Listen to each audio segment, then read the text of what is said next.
Hello guys, Assalamualaikum, Namaste and Sat Sri Akal guys. Welcome back again to our channel Spontaneous Reactions guys. My name is Hasan और मैं हूं अम्माद लतीफ। तो guys, आज की जो video होने वाली है वो होने वाली पार्ट 3, पार्ट 2 और पार्ट 1 बन चुका है। उसका लिंक आपको डिस्क्रिप्शन में मिल जाएगा। पार्ट 3 है, ये है PM Modi and exclusive video interview with मतलब आपके अदालत वाले होस्ट हैं, ठीक है, रजत शर्मा के पास पार्ट 3 है। ये मैंने पहले पार्ट 2 बनाए हैं, ठीक है ना। काफी जो है ना एंजॉय किया उन वीडियोस को भी, ठीक है ना। उसमें काफी सारी डिस्कशन हुई थी जो है ना। उसको अगर रिपीट करें तो बहुत ज्यादा बातें थी। मोदी साहब ने अपनी जो है ना अपने रिलेशन बताए दूसरे कंट्रीज के प्रेसिडेंट्स के साथ, और इससे हमें ये अंदाजा हुआ कि मोदी साहब जो है गपशप लगाने में जो है ना मस्त हैं। तो मतलब किसी के साथ भी बैठते हैं उससे फिर अपनी बातों में जो है ना गुम कर लेते हैं। और जिसने 1 घंटे की मीटिंग करनी थी रशिया के प्रेसिडेंट ने, वो पूरी रात बैठे रहे। और इसी तरह में जो है ना ट्रम्प की भी एग्जांपल मिली, ठीक है ना। उनसे कैसे उनके घरेलू रिलेशन क्रिएट हुए। और पार्ट 1 के अंदर जो है ना इन्होंने बताया था अपनी जानी सारी जर्नी के बारे में भी। मतलब मुझे कैसे मोदी के नाम से जो है ना नारे लगाए जाते थे। पहले मैं इसको एंजॉय करता था, लेकिन अभी मोदी के नारे लगते हैं तो मुझे एक जिम्मेदारी, एक रिस्पॉन्सिबिलिटी का एहसास होता है कि वो नारे जो हैं वो मुझसे कुछ डिमांड कर रहे हैं, तो मुझे जो है ना अपनी नींद को कम करना पड़ेगा। तो ये सारी चीज़ें मतलब जो हमने देखी थी, काफ़ी मजा आया था इनकी डिस्कशन में, बात सुनेंगे। तो गाइज अगर आपने हमारी वो वीडियोस नहीं देखी तो जाकर वो देख सकते हैं। हमें रिसेंटली हमने वो अपलोड किए हैं, काफ़ी पहले नहीं किए, अभी किए हैं। तो अभी जो है ना मेरे ख्याल चलते हैं बगैर किस देर के इस वीडियो की तरफ। तो हमेशा की तरह गाइस काउंटिंग के साथ स्टार्ट करते हैं। 3, 2, 1 स्टार्ट। अब वो कई दिन से कह रहे थे कि देखिए मसूद अजहर पर फैसला नहीं आया, मसूद अजहर पर फैसला नहीं आया। शी जिनपिंग ने अटका के रोक दिया मोदी जी को। इनकी समस्या ये है कि वो मोदी का पूरा अध्ययन नहीं करते हैं।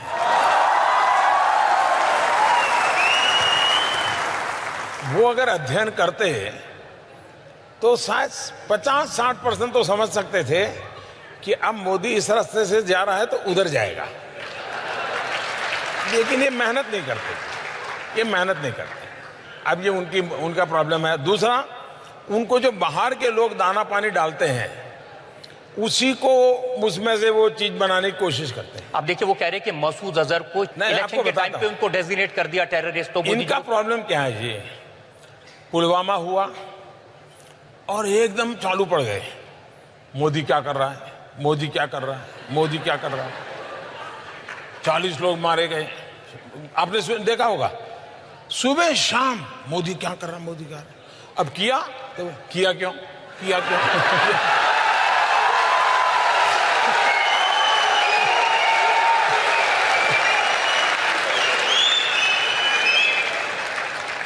इसलिए या तो वो धीरज रखें, इंतजार करें मोदी कुछ कर न बैठे। उसी प्रकार से हमारे पायलट, जब ये दूसरे दिन जब घटना सुबह हुई 28 तारीख को, उनका एक F-16 हवाई जहाज तोड़ दिया, उनके पायलट मारे गए। लेकिन पाकिस्तान ने बड़े उत्साह में कह दिया कि हमने भारत का ये कर दिया। तो यहां इतनी खुशी हो गई इन लोगों को, अब मोदी बराबर शिकंजे में आया। और वो तो, और उसमें पता चला भारत का पायलट कैद किया गया है। अब उनको उनके जमाने का अनुभव था कि अब 2-4 साल तक तो आने वाला नहीं है।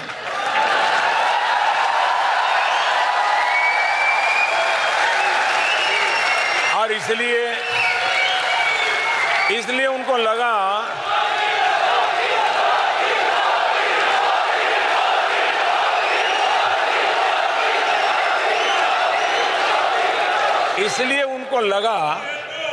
कि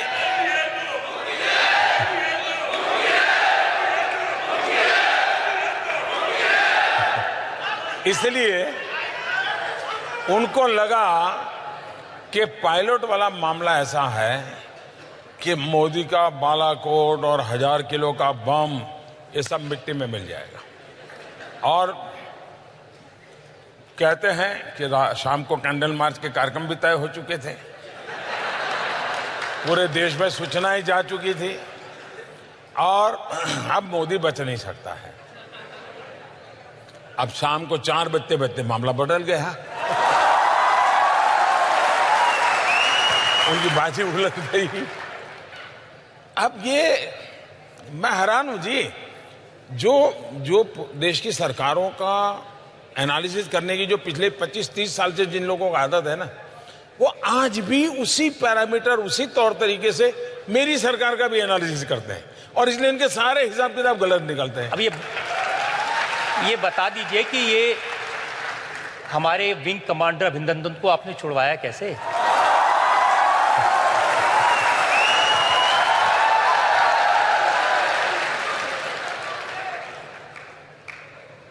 वो एक रात थी,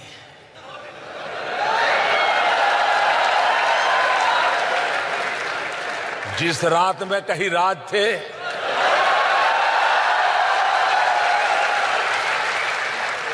राज को राज ही रहने दीजिए।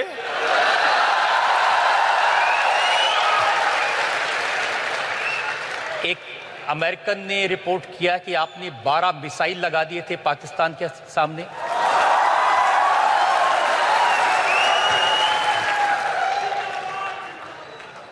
मैं भी बहुत कुछ सुनता हूं, और ये 10 साल तक चाइना ने मसूद अजहर के मामले पर भारत को अटकाए रखा। ये कैसे आपने उनको मना लिया? आप आज से पहले दुनिया में हम कहां थे? जब भी पाकिस्तान का मसला आता था तो कश्मीर पर अटक जाता था, और जब भी पाकिस्तान की बात आती थी तो रशिया अकेला देश हमारे साथ होता था। पूरी दुनिया पाकिस्तान के साथ होती थी। ये पिछले 40 साल का रिकॉर्ड है। इन दिनों 5 साल में आप देखते होंगे अनेक घटनाओं में कि अकेला चाइना पाकिस्तान के साथ होता है, पूरी दुनिया हमारे साथ होती है।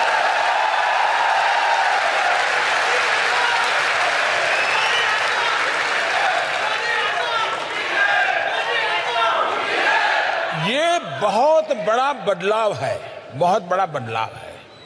दूसरा, आतंकवाद के संबंध में हमारी कंसिस्टेंट पॉलिसी है। कोई फोरम ऐसा नहीं है दुनिया का जिसमें भारत की हाजिरी हो और भारत ने मानवता के पक्ष की वकालत न की हो। और आतंकवाद ये मानवता का दुश्मन है। आतंकवाद किसी देश का नहीं, दुनिया की मानवता का खतरा है। ये लोगों को कन्विंस कराने में मैं सफल हुआ हूं, भारत सफल हुआ है। और इसलिए अंतर्राष्ट्रीय जगत में कश्मीर मुद्दा रहा नहीं है, अंतर्राष्ट्रीय जगत में आतंकवाद मुद्दा है। और उस मुद्दे पर दुनिया को साथ लेने का लगातार प्रयास, और भारत की एक कूटनीतिक विजय है, एक डिप्लोमेटिक विक्ट्री है। और जो इसके जानकार लोग हैं वो जरूर कभी न कभी कहेंगे कि जितनी ताकत सर्जिकल स्ट्राइक की है, जितनी ताकत एयर स्ट्राइक की है, उतनी ही ताकत ये यूएन के रिजोल्यूशन की है। इसका इतना लंबा इंपैक्ट होने वाला है। आपकी डिप्लोमेसी के बारे में बहुत सारी बातें की हैं। किसी ने 4 लाइनें लिख के मुझे भेजी हैं। जिंदगी बहुत कुछ सिखाती है, कभी हंसाती है, कभी रुलाती है, पर जो देश के लिए जिंदगी खपाते हैं, दुनिया उनके सामने सिर झुकाती है। यहां हम एक ब्रेक के लिए रुक रहे हैं, और ब्रेक के बाद हम कुछ और बातें करेंगे, कुछ और सवाल पूछेंगे भारत के प्रधानमंत्री नरेंद्र मोदी से।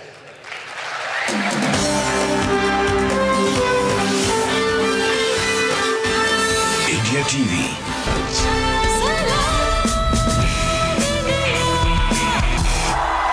पर आपका एक बार फिर से बहुत बहुत स्वागत है। मेरे साथ हैं भारत के प्रधानमंत्री नरेंद्र मोदी। एक ऐतिहासिक दिन है, पहली बार देश के प्रधानमंत्री जनता के सामने अपने 5 साल के काम का हिसाब बता रहे हैं। जब आप प्रधानमंत्री बने थे मोदी जी, आपको याद होगा, आपने मुझे कहा था कि पाकिस्तान को उसकी भाषा में जवाब देना चाहिए, लव लेटर लिखना बंद करना चाहिए।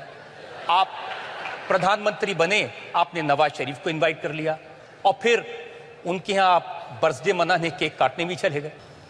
2008 में हम लोगों को 26/11 याद है, लेकिन अगर 2008 देखेंगे, शायद ही कोई महीना ऐसा गया है 2008 में जब कहीं न कहीं बड़ा बम धमाका न हुआ और बड़ी संख्या में लोग मारे न गए हो। पूरा 2008 का यही सिलसिला चलता रहा। 26/11 तो एक आखिरी टॉप था, ऐसा कह सकते हैं। इतनी सारी घटनाएं होने के बावजूद भी कुछ नहीं हुआ। और तब जाकर के मैंने कहा था ये, और शायद आपकी अदालत में मैंने एक बार कहा था कि लव लेटर लिखना बंद करो। और आपने देखा होगा वो लव लेटर लिखते थे, मोदी लड़ाकू विमान भेजता है।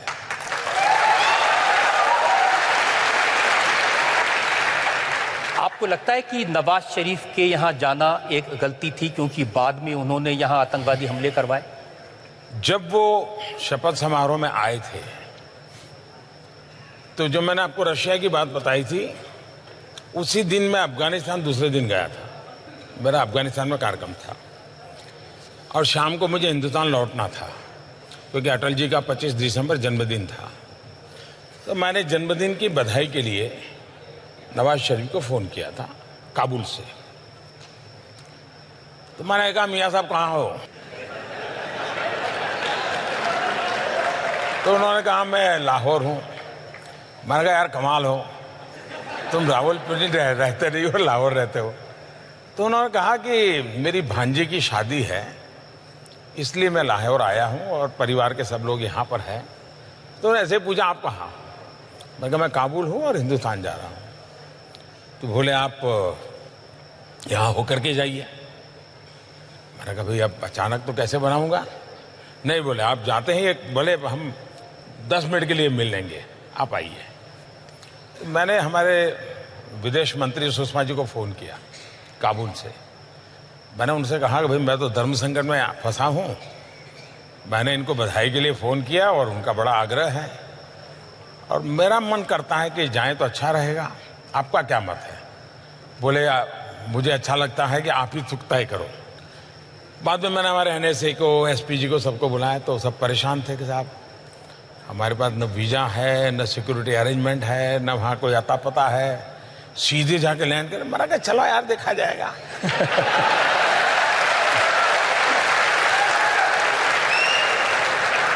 तो हम लाहौर गए एक सदिच्छा से, क्योंकि वो मेरे यहाँ शपथ समारोह में आया तो मुझे लगता था कि शायद ये जेन्युइन व्यक्ति हैं, कुछ कर पाएंगे और मुझे सिर्फ कर्सी कॉल करना है। तो हम करीब आए, वहाँ पहुँचे तो उनका अभी मेरे हेलीकॉप्टर में मेरे घर जाना होगा। नॉर्मली एक देश का मुखिया दूसरे देश में किसी दूसरे के जहाज में नहीं बैठता है, सोचता है 50 बार। मैंने कहा, चलो यार। तो हम उनके हेलीकॉप्टर में बैठ गए। तो उनके हेलीकॉप्टर में हम गए, उनके परिवारजनों से मिले, चाय वगैरह पिया, गुड़ी गुड़ी बातें हुई। बाकी तो कोई सीरियस नहीं, काफ़ी लोग थे हम लोग। लेकिन पूरे पाकिस्तान में एक मैसेज गया कि भारत सचमुच में पाकिस्तान का बुरा नहीं चाहता है। और ये सबसे बड़ी सफलता थी मेरी 1 घंटे की इस विजिट की। कॉमन मैन, पाकिस्तान के कॉमन मैन के दिल में जो झूठ फैलाया गया था, उसको मैसेज चला गया कि हिंदुस्तान पाकिस्तान की आवाम का भला चाहता है।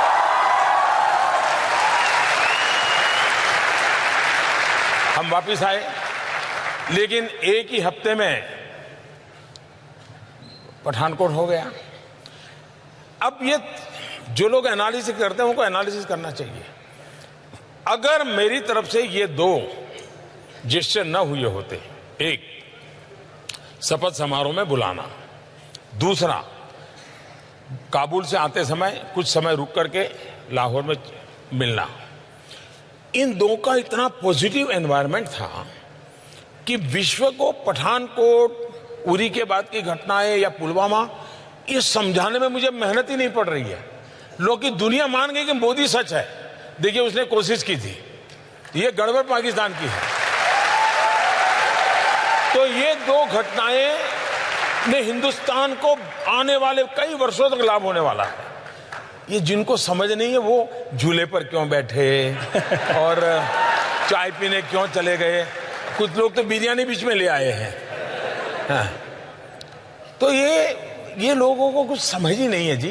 या तो उनके दिमाग में राजनीति इतनी भर गई है कि राष्ट्रनीति भूल जाते हो। राष्ट्रनीति सर्वोपरि होती है, राजनीति तो बात की बात होती है। लेकिन देश का दुर्भाग्य है कि अब, और मेरे नसीब में ऐसा विपक्ष मिला है, मैं क्या करूं। मोदी जी, इमरान खान को शिकायत है, उन्होंने बताया कि मैं जब प्रधानमंत्री बना तो आपको फोन किया, आपसे उन्होंने कहा कि मैं पठान का बच्चा हूं, सच बोलता हूं, तो एक मौका तो उन्हें भी मिलना चाहिए।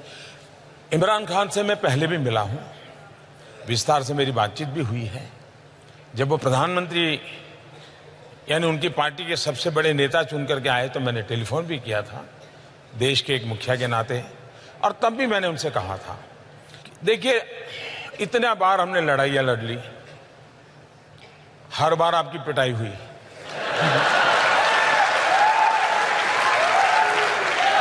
आतंकवाद करके भी कुछ पाया नहीं।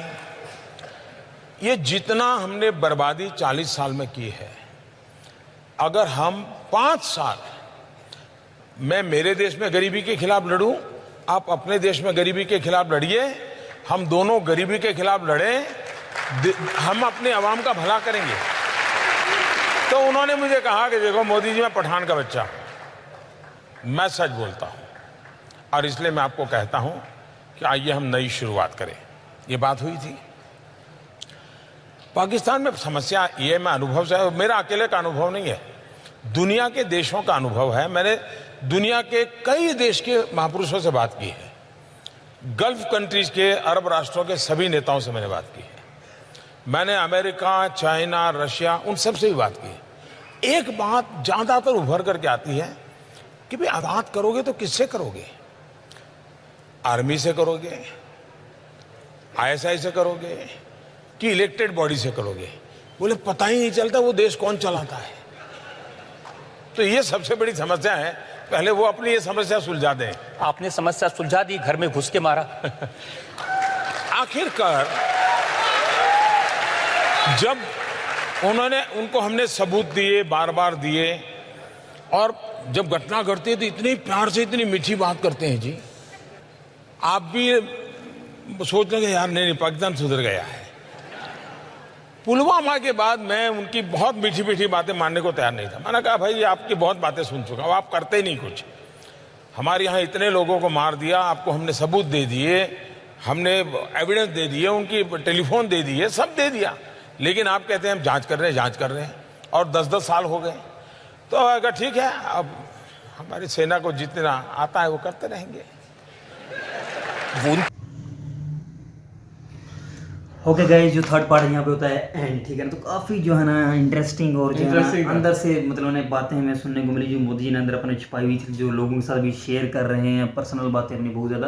तो यहाँ पे यार बहुत सारी ऐसा अंदर जो है ना अटैक के बारे में बात हुई, अटैक के बारे में बात हुई, और हर चीज़ के बारे में, अटैक के बारे में बात हुई, ना, मतलब मेन चीज़ उन्होंने बताई कि यार यहाँ पे जो इंडिया के अंदर खासतौर पे जो अपोजिशन है, जो अपोजिशन के लोग हैं, वो टांग खींचने से बाज नहीं आते। तो ये बात दुरुस्त है, ये पाकिस्तान के अंदर भी यही सिचुएशन है, ठीक है ना। उन्होंने बिल्कुल दुरुस्त कहा कि मैंने जब पहले कुछ किया नहीं था, करता नहीं था, तब कहते थे करते नहीं, जब कर दिया फिर क्या, इन्होंने कहा कि किया क्यों है। मतलब किसी भी सूरत जो है ना, वो जो अपोजिशन है वो खुश होने के लिए तैयार होती नहीं है। ये सेम कंट्री की जो है ना, हर मुल्क में हर क्रिटिसिज्म बहुत ज्यादा, हर कंट्री के अंदर ऐसे ही होता है कि हमारी आप नेशनल असेंबली के अंदर देख लें, जो अच्छा काम भी गवर्नमेंट करेगी ना, तो उसको अपोज करना, बस अपोजिशन अपना फर्ज समझती है कि बस उसको अपोज करना, भाई कुछ अच्छा काम करा वो तो करने दो।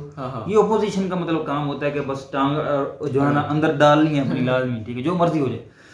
सो अब बात करते हैं कि जब मतलब नरेंद्र मोदी काबुल में बैठे थे, नवाज शरीफ से विजिट हैप्पी बर्थडे की विश कर रही थी नवाज शरीफ को, वो अपनी भांजी के शादी कर रहे थे लाहौर के अंदर। तो उन्हें फ़ोन किया तो उन्होंने कहा कि आप मेरे पास क्यों नहीं आ जाते, लाहौर से होकर आप हिंदुस्तान चले जाइएगा। तो इन्होंने एक अच्छा जेस्चर, बाकी एक पॉजिटिव जेस्चर था। मुझे लगता है इनकी वैसे भी मूड होगा, जिन्होंने फ़ोन किया ताकि मतलब एक सिग्नल मिले और मैं जाऊं, और इन्होंने एक सिग्नल जो है ग्रीन सिग्नल भी दिया। और हैरानगी की बात है, पाकिस्तान के अंदर हेलीकॉप्टर के अंदर भी बैठ गए।